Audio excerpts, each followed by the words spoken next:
The Bonneville Shoreline Trail has been under construction for 30 years. Join me, Brandon Plewe, and my son Spencer as we hike the 200-mile length of the BST to learn about its past, present, and future, and explore the landscape of this boundary between the city and the wilderness.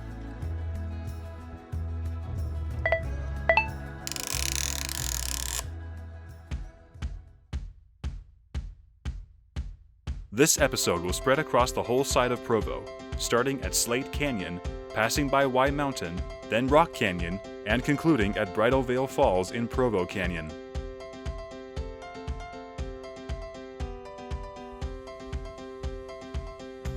Well, we're here in Slate Canyon. Here's the sign we put in the other day, and we're ready to start our next segment. Provo, fortunately, was one of the first to really get on board with the Bonneville Shoreline Trail and was able to get this designated by 2000. To find out why Provo City has put such an emphasis on trails like this, we're pleased and fortunate to be joined today by several members of the City Council and staff and elected officials. So we have today with us Mayor Michelle Kaufusi. Hello. And Mayor. And City Council Member George Handley. Hello. And Chief Administrative Officer Dixon Holmes. So thank you so much for joining with us today. We're happy to be here. All right, let's hit the trail, Spence. What do you do mostly on the trail? I usually run it at least once a week. Why does Provo City put such an emphasis on trails like this? I think everybody knows that quality of life is probably one of the number one positives about Provo is we all care about quality of life here. Uh-huh. And it's been interesting, right? There's been a huge uptick in the usage of our trails. Number one, it's free. Yeah. It's usually family friendly. Studies have shown that getting out in nature has so many benefits on the mental health side to the physical. I can't find anything bad about it. What's the economic benefit of this Well, kind the of stuff? beauty of it is we get a lot of travelers and tourism coming into Provo for other reasons, and then they figure out our beautiful canyons and mountains, and then they'll tell their friends, and they tie into Sundance and Provo Canyon, Provo River. They just figure it out that it's such a wonderful place to recreate. You can have your company in San Francisco and have a free gym, or you can have your company in Provo and have this for your lunch break. Yeah, wouldn't it be miserable? I mean, I would take this any day over going to a gym. So we're here at the top of this pretty large patch of all city property. There's a couple city water tanks there, but this is kind of a big unused canvas, isn't it? It is. It's got great potential, right? Yeah, it's old. I think there was an old gravel pit or old slate pit where Slate Canyon gets its name. So Over to the right was a former gun range. Yeah. that used to be a gun range over there? Gun range down there in that flat area. And it's also a sensitive hillside, so as much as a blank palette as it appears, there's only really a small portion of it that's developable, but kind of define developable. But really the flat part, if it were to develop, that would be it, because the hillside, with the ordinances that we have in place, prohibitions, anything that's over a 30% grade is not suitable or encouraged for development. Yeah, so maybe some houses down at the very bottom there, but Possibly. most of this is going to be open space. And what you're seeing is sort of like there's a Slate Canyon master plan that was developed a number of years ago. And this is sort of the beginnings of the implementation of that. We have decided to take another look at the master plan and invite more public input. A lot of people just sort of assume, and not without good reason, that it's just kind of throwaway land. It's not really a park. Yeah. So we've got to actually improve it a little bit to make it more functional as a park and more enjoyable. But certainly people know that the trail and the canyons are very appealing, but it's the foothills by the trails and the canyons that are kind of a wonderful opportunity for people to enjoy. Wasn't so long ago when they did that gas pipeline Oh, that yeah. we had that huge scar on the side of the mountain. For a long time. And they planted all this grass, and everybody kind of said, it's never going to grow in. It's going to be a scar forever. And Don's grass is in really nice shape here. And they did that netting to hold it in Uh-huh. place. I mean, that was a big project. Well, Mayor, thank you so much for coming out and doing this with us. Oh, it's a pleasure. What we're blessed with here is amazing. I always say it's the best city in the world, and lots of other mayors give me pushback, but I don't back down. Well, I'm sure I'm going to get some competition for that claim over the course of our trip You here. will. They're my friends, so tell them I said hey. So what are some of the challenges the city has to deal with when we start getting increased traffic? Well, we have to worry a lot about fire. So we've got to worry about people avoiding any kind of behavior that could trigger fire. We had, 4 or 5 fires, at least small ones here last year. And rock canyon, these canyons are incredibly combustible and very dangerous. So we worry a great deal about that. And I think trails aren't very well marked. They're not very well designated in some places. I've been here for years. I used to live in the mouth of Slate Canyon. I could never tell where the Bonneville was. I just knew there were, well, the city, a braid of trails that I could choose from. And half of them were beat up by cars in the day and, sort of driven over. Providing educational information so that people really Understand that when they come to the trails, they should understand something about the natural habitat that they're in. What kind of animals are they going to run into? What kind of plants and birds are they going to run into? And what should their behavior be when they're in this kind of an environment? You got a city right here, and then you got these mountains right here, and they've got to get along. And you can't assume that you can just kind of let the city run roughshod over the mountains and not create problems for the mountains and for humans. There are bear populations and cougar populations and all the rest. It's a wonderful treasure, but it's got to be treated right. The level of interest and passion for not just recreating but protecting these areas among the citizens is extremely high, and it cuts across all demographics, all political boundaries. It was just like, you love this place, you live here, you want this to be preserved so that it doesn't get ruined, that it doesn't get developed, that it doesn't get lost to us, to future generations. Right now we're on land owned by the state. This is actually part of the state mental hospital land. Right. This land isn't all just open to the public naturally. Right. So how do you find that balance? Well, we look to people like you to help us figure that out. I mean, that is, first of all, you have to respect those rights. You can't step on them. But you can work with people, and hopefully you can find compromises. And maybe some of those compromises require money. Maybe they require other kinds of trade-offs. You ever just kind of look up and go, whoa, where did that come from? Yeah, when I have visitors come to the university to visit from out of state, they just can't believe it. And that's when I kind of always am reminded, oh yeah, I live in a pretty amazing place. Well, we've made it here to the Y, so I guess time to call it a day. But thank you so much, George, for Thank you. coming out and walking with us.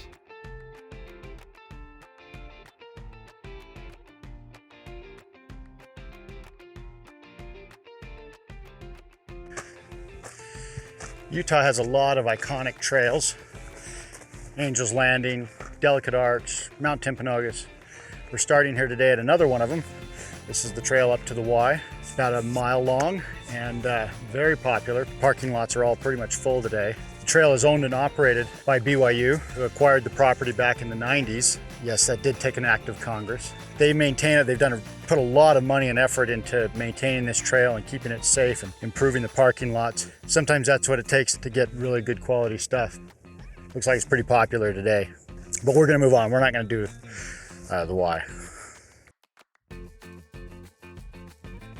It was really easy for Provo City to designate this segment of the trail back in the late 90s because they already had a great utility road here. The problem is these utility roads go straight up and down over the hills. So I'm going to take this really nice alternative detour here.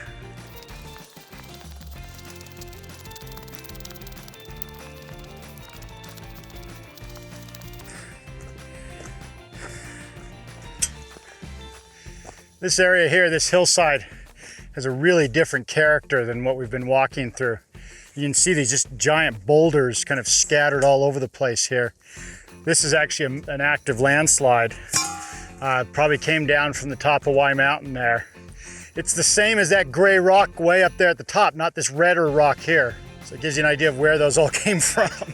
in the early 80s, a section down below moved rather abruptly and actually covered up the entire city street and came within a few feet of taking out a house. So there's still some hazard here of this moving. In 2005, a rock fell up out of those gray cliffs up there, about 15 feet across, rolled all the way down here and hit an accessory building down at that last house. Completely wiped it out. The rock's still sitting down there in their front yard. Keeps turning. Okay, I don't think it's going down.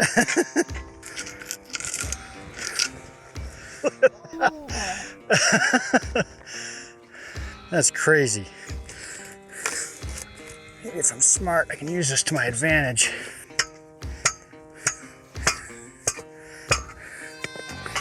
Last shot.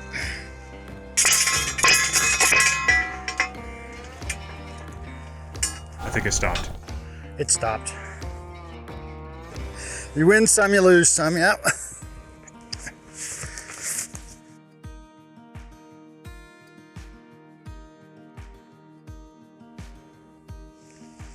We're here at the base of Squaw Peak, which is currently being renamed to something slightly less offensive to the original inhabitants of this valley. At the very popular Rock Canyon trailhead. Trails go from here, the Bonneville Shoreline Trail, as well as trails up the canyon and up to the top of the mountains. This trailhead actually got its start from a citizen effort. There was a person who owned the mouth of the canyon here who was going to start quarrying the stone. And a bunch of citizens got together, formed what was called the Rock Canyon Preservation Alliance. And they were able to get the funds together so that the Forest Service and the city could acquire this property and start to preserve it, as well as develop the trailhead. The city has plans now to further develop the trailhead soon, including, you can see they need a lot more parking here, but also has some nature trails and some more interpretive things right around the trail to get people into nature, as well as up on the cliffs and the mountains. So it should be a great thing.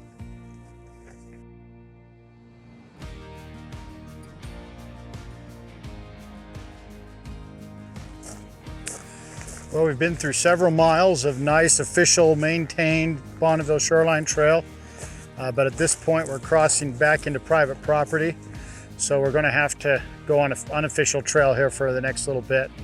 There's a gap here of about 2.5 miles before we get to the next official Bonneville Shoreline Trail, and bridging that gap, a lot of which cannot be crossed right now, is a major priority for the city of Provo, for the local residents, to get an unbroken BST through here. But we can go a little bit further on this unofficial but very heavily used road here.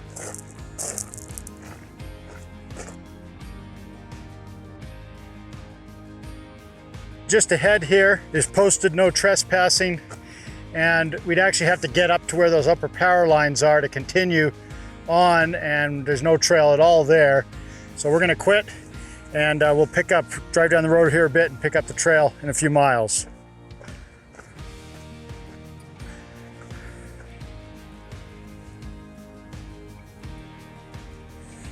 As we start off this morning, I want to say thanks to East Lawn Memorial Gardens, which for 20 years now has allowed the Bonneville Shoreline Trail to go through their property, but has also built this nice little trailhead here for us, including this nice sign, which tells us that to get to our destination at Bridal Veil Falls today, we've got just under 6 miles, although we've got some work to do along the way. So let's hit the trail.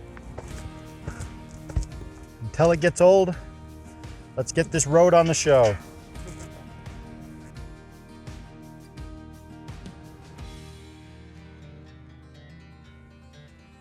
Even with this awesome cairn, where the trail turns off of this road, can be rather confusing, so it's a good place for a sign. Unfortunately, it's completely faded, so the city's printing up some new stickers for us to come up here another time and put that on there, because this is part of the city section, Provo City section of the trail. Ooh, water.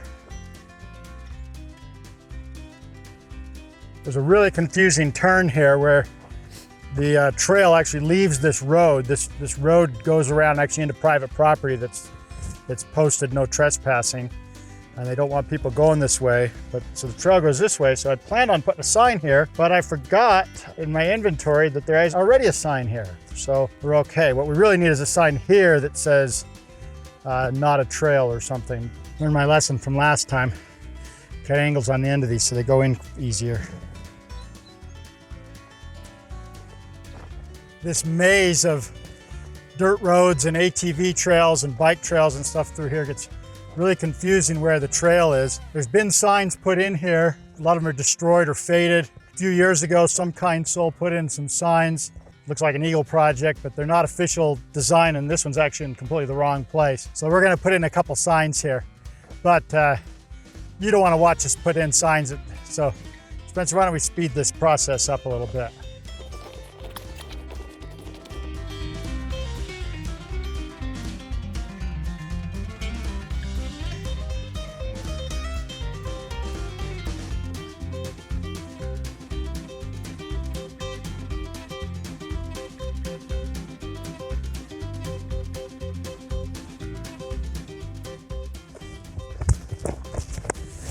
Well, that job done.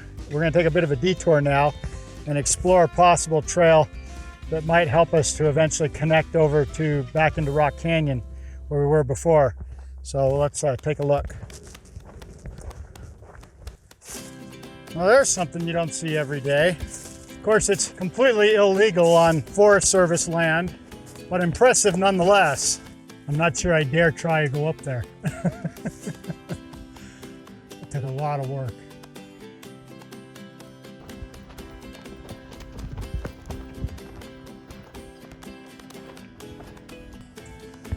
This last little bit of trail is not very well maintained, and it's really not much of a trail. It doesn't get used very much, mainly because of dead ends right here.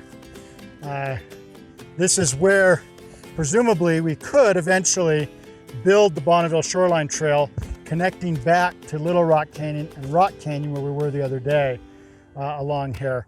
The only problem with this is it's on Forest Service property. That's a good thing, but it's really steep and it is very rocky. It would be very expensive to build, and we're also way too high.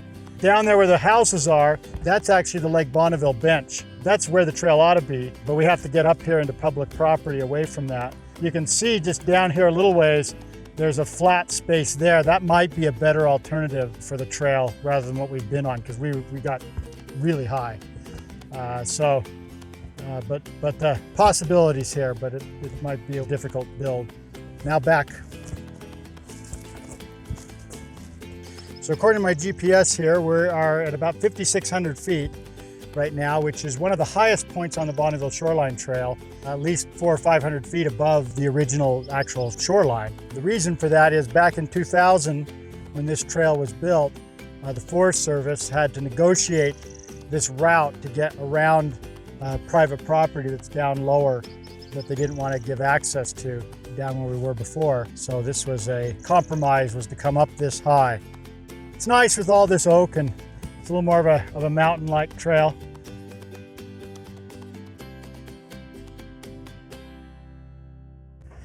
We've come down onto what is called the Smith Ditch. We'll be following for the next while here. This was named after the family that used to own most of the property over here and built this canal to bring water. This is late 1800s. This is a very old canal, now piped. It brought water out to their fields. In fact, the water is the cemetery where we started from this ditch, which is watered by some springs that we'll actually see later on. It was then when we came across something very out of place. Why is it that wherever you go in the hills around Wasatch Front, you can always find a couch? This little hill where the Bonneville Shoreline Trail crosses the Squaw Peak Road is one of my favorite places in the whole world. I just love the 360-degree view. The ramparts there of Cascade Mountain, and Provo Canyon, around to Mount Timpanogos, unfortunately marred by the burn scar from last fall. Orem, and Utah Lake, and Lake Mountain beyond it. And then into these lovely tree-covered hills. We're actually working with Provo City and the Forest Service right now to expand some of the social trails that are in this area, up in those woods there, into a large network of trails that, for all kinds of users, for mountain bikers and hikers and runners and horses. It's going to be an awesome thing when we get it done.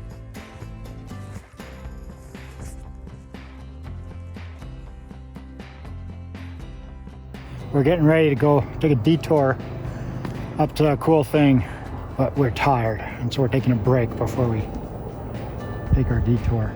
And I'm not taking that 30-pound weight with me.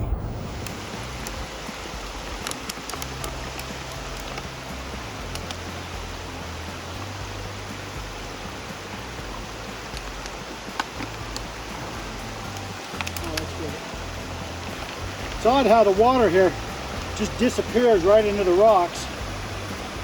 Underneath us actually is a catchment that pulls the water into that Smith Ditch pipeline that we were walking on for most of today.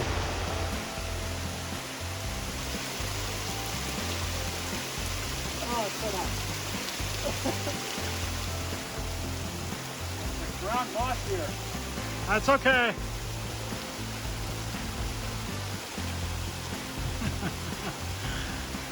Right.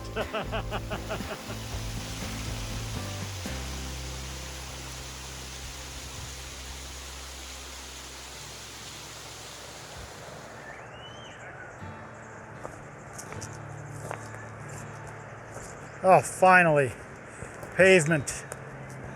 We're almost done.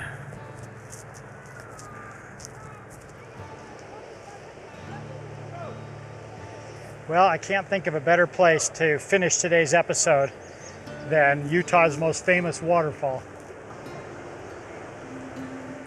You old timers will remember when Bridal Veil Falls here was privately owned, and there used to be an aerial tram that went up from here to the top of the cliff up there, claimed to be the world's tallest tram, and there was a restaurant actually built up on top of that cliff. And until in the 90s, an avalanche came and wiped out the base building down here and made it unsafe to use. And they couldn't sell it, they tried, and finally Utah County acquired it and was able to turn it into an open space park, which is what it is today. Just recently, a private party tried to acquire this and rebuild the tram, but Utah County and a group of citizens, which turned into Conserve Utah Valley that we talked to last episode, was able to get together and stop that purchase and keep it as open space. In fact, this year, the Utah legislature passed a law that turning Bridal Veil Falls into a state monument, which hopefully will keep it preserved for forever. The only problem is that that's a new law. This is one of the very first state monuments, and they're still trying to figure out what that means.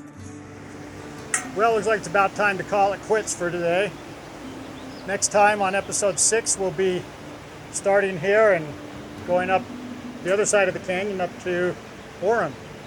So we'll see you then.